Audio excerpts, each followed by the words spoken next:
Hi guys and welcome to the Groove Grid. Today I want to try out a new series that I'm thinking of starting to make.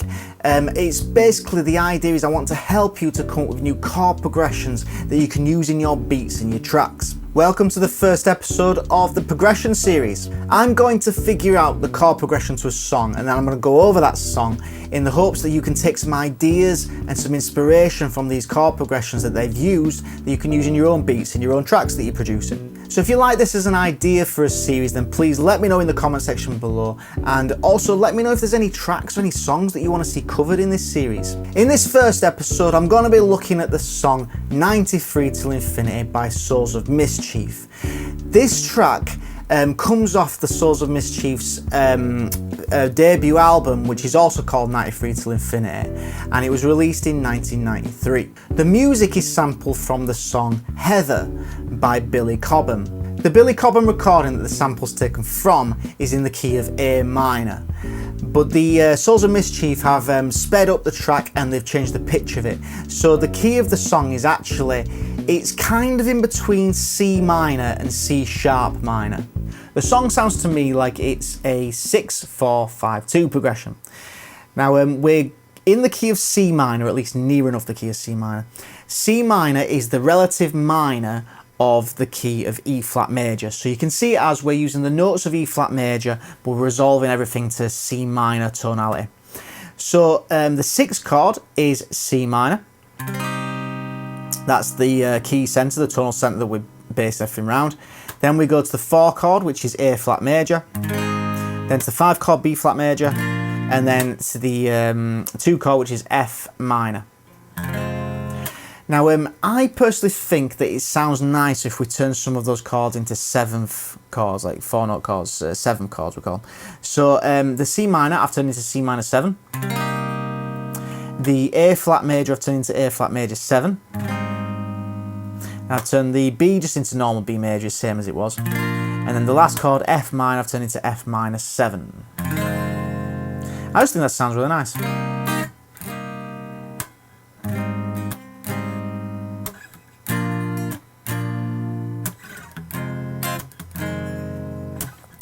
Now, there's no predominant guitar in the track, obviously, but it's really just, guitar is my instrument, it's my first instrument, so for me this is how I figured the song out, and I think it's the best way for me to demonstrate what the chords are doing. I think this is a stunning chord progression, and I think it's quite an atmospheric chord progression, which is one of the reasons why I think I like it so much. So now I'm just going to briefly mention the chord functions of the chords throughout the progression.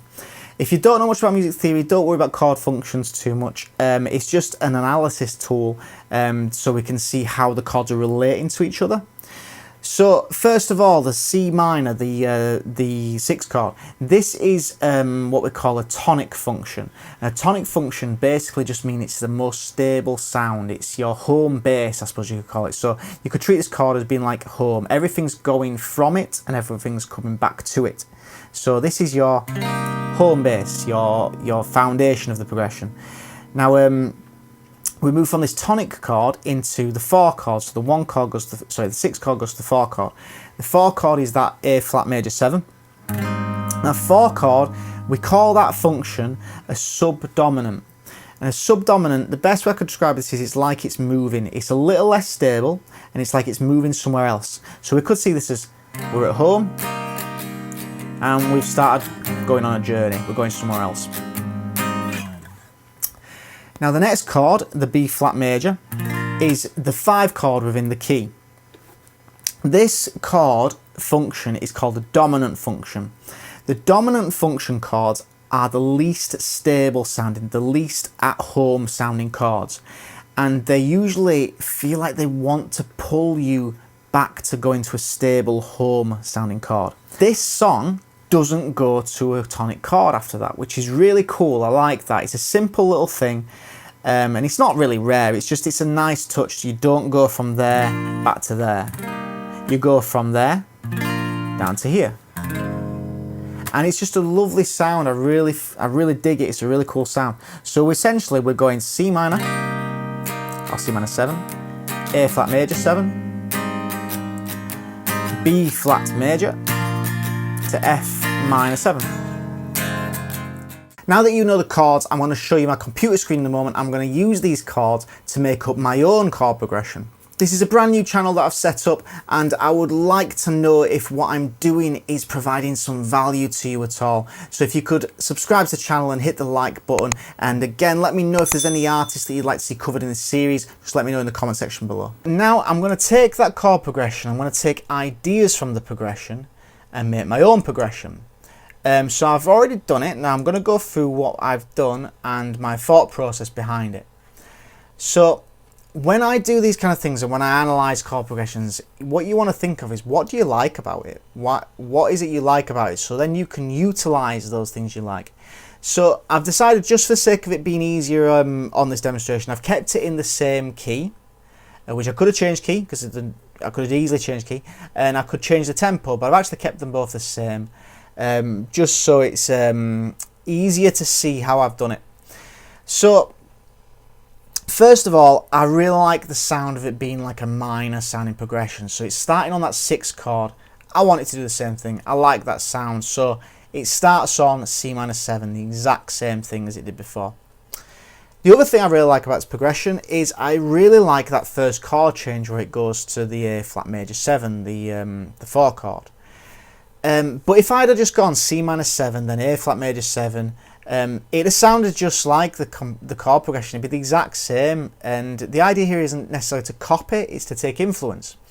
So what I've done is I've done the C minor 7, I've made it last for 2 bars this time. So rather than just being 1 bar and then straight into A flat major 7, I've done 2 bars of C minor 7 and then gone to the A flat major 7.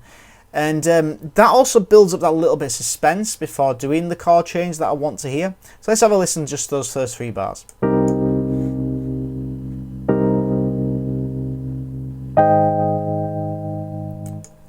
Now, when I was doing this, I liked the sound of it going to the 5 chord in the same way the Souls of Mischief one did, where it went to the B flat.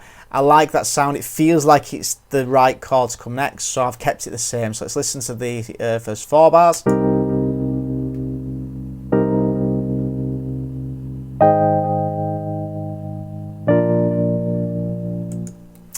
Now, in their song, they then go to the F minor chord.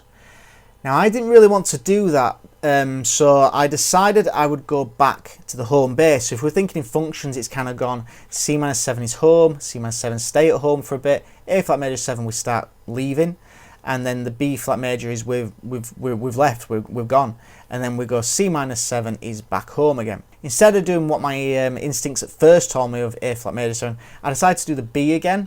So let's hear how that sounds. Sorry, B flat, by the way, not B.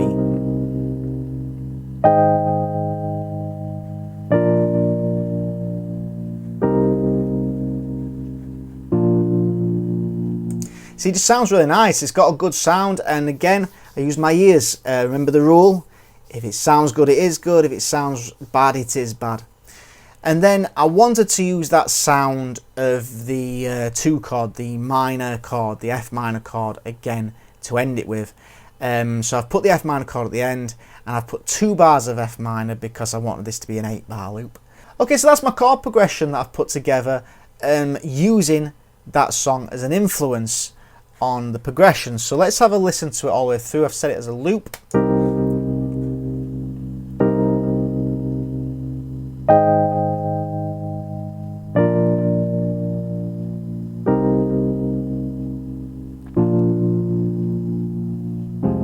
I've added a drum beat. Let's see how that sounds. Just a simple thing.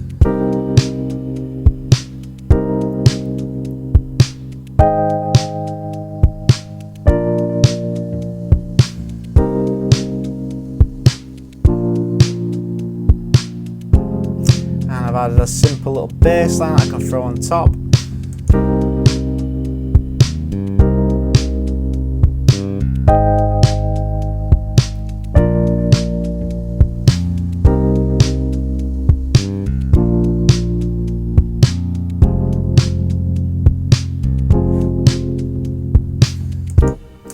So that's the chord progression that I've cobbled together that's been influenced by the song 93 to Infinity. There's a lot of room now for a lot more layers to go on there to develop the beat.